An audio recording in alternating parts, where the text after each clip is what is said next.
Bruce Melody yaje kuba yuzuza abagera kuri miliyoni bamukurikira ku rwa YouTube, ahita atangaza yuko agiye gusohora indirimbo nshyashya, indirimbo yise Detail cyangwa se Detail yitwa DJ Toxxxk. Yamaze kuba afungurwa ndetse aza kuba yerekeza mu rugo iwe. Ese yakatiwe igihano kingana gute? Yitwa Jihadiwe imbere y'urukiko ati ibyamunshinza byose nago mbyemera, ati no kubera kimumfunga kandi uwasakaje amashusho muri groupe ya WhatsApp bamwe mutaramufunze yitwa Eric Semuhungu we ati ibyanjye byo nibyoroshye. Nyuma yuko ubwo Toxxxk yafungurwaga, Eric Semuhungu we yesi yerekeza kuri gereza ya Mageragere. Abo ngubo akaba ariho agiye kuba afungwa mu gihe kingana n'imisi 30 mwite Papu Rwanda. Umunyakuru wahoze ari uwa Isibo ubu yamaze kuba yerekeza kuri channel ye ya YouTube mwite kandi yitwa Irena cyangwa se Murinda Habi Irene. Yamaze kuba atangaza ku mugaragaro yuko agiye gutereta uwo bita Aisha yitwa Diamond Platnumz no wita fa ipupa. Baje kuba bakora amateka mu gitaramo cyabereye mu gihugu cy'Ubufaransa. Byose reka nsembi kuramburire nyita misa irangu bisanzwe yinkiba yita one step shop. Kora subscribe ni mutarayikora kugira ngo ukibana nanjye umunsi ku munsi ukibasha kubona amakuru y'ibyamamare ndetse n'ibindi bintu bigezweho. Guys, mu gicamunsi cyo kuri wa mbere nibwo bita Bruce Melody abinyujije kuri social media se yaje kubatangaza yuko amaze kuba yuzuza 1M subscribers cyangwa se abamukurikira bagera kuri miliyoni ku rubuga rwa YouTube, cyangwa se abamukurikira bagera kuri miliyoni. Niwe muhanzi wa gatatu ubikose mu Rwanda nyuma yuko wo bita Israel Mbonyi yaje kuba abikora nawe. Ubu ngubu amaze kubagera hafi muri miliyoni 2 uretse ibyo wo bita Meddy kandi niwe wabikoze. Undi bikoze yitwa Bruce Melody kandi se anatangaza yuko agiye gushyira hanze indirimbo yishyashya, indirimbo bise Detail cyangwa se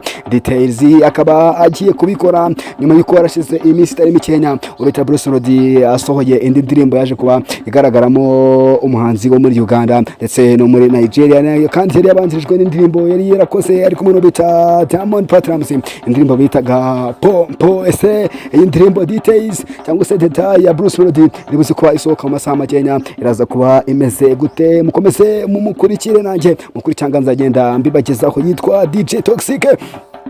Murabizi yuko bita DJ Toxxxk mu misi ishize nibwo yaje kuba ahura n'ibibazo cyangwa se aza kuba ahura n'isanganya, aza kuba akora impanuka ubwo yari atwaye imodoka, aza kuba agonga umupolisi, aza kuba ahasiga ubuzima. Icyo gihe Toxxxk baje kuba bamufata, baza kuba bamufatira aho bita Ikarongi, bivuga yuko yari atorotse nubwo bitemejwe n'inzego zibigenewe. Gusa yaje kuba ajyanwa mu rukiko, ariko ubu tuvugana ku mugoroba kuri uyu wa mbere urukiko rwaza kuba rwemeza yuko ubita DJ Toxxxk agomba kuba arekuwe ndetse akaza kuba asubira mu muryango we akagenda akora n'imirimo isanzwe. Gusa nanone nubwo DJ Toxxxk yarekuwe yaje kuba akatirwa igihano kingana gute? Yaje kuba akatirwa igihano cy'amezi agera kuri 3 akora igihano rusange cyangwa se ni igihano nsimbura gifunga nkuko nakita, dore yuko azagikora mu mezi 3 kandi asubitse mu mezi 6. Bivuze yuko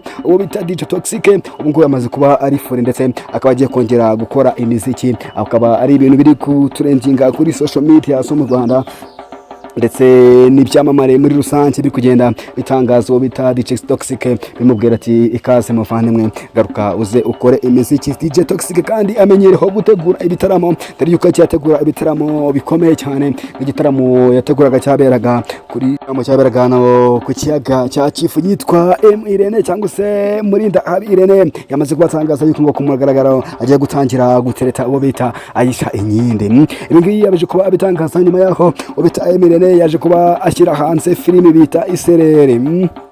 Filime maze kuba inafata indi ntera, dore yuko urebye kuri YouTube buryo irimo irakundwa. Ubutavugana imaze kuba irebwa n'abantu bagera hafi ku 200 mu gihe kitageze no ku munsi. Ni muri filime nziza cyane y'urukundo, kandi Irene yaje kuba bitangaza mu kiganiro yari kumwe agirana n'uwo bita Aisha inyinde, avuga yuko ngo agiye kumutereta muri iriya filime. Akaba ari filime nziza cyane y'uruhererekanye kandi igenda igaragaramo n'ibindi byamamare bikomeye byo mu Rwanda. Kandi Irene usibye kuba yavuze yuko agiye gutereta uwo bita Aisha inyindi, murabizi yuko bagiye bavugwa kenshi cyane mu rukundo, abantu benshi bagenda babashingira cyangwa se bavuga yuko ko baberanye. Irene yaje ko abaza uwo bita inyindi ati se ubundi koko uyu urebye ubona tuberanye, maze Aisha nawe nakuzuyaza aiza kuba abyema navuga ati kabisa ngiyewe mbona tuberanye. Kandi usanzwe ari umukinnyi wabigize umwuga w'amafilimi mu Rwanda ndetse filimi z'uruhererekane.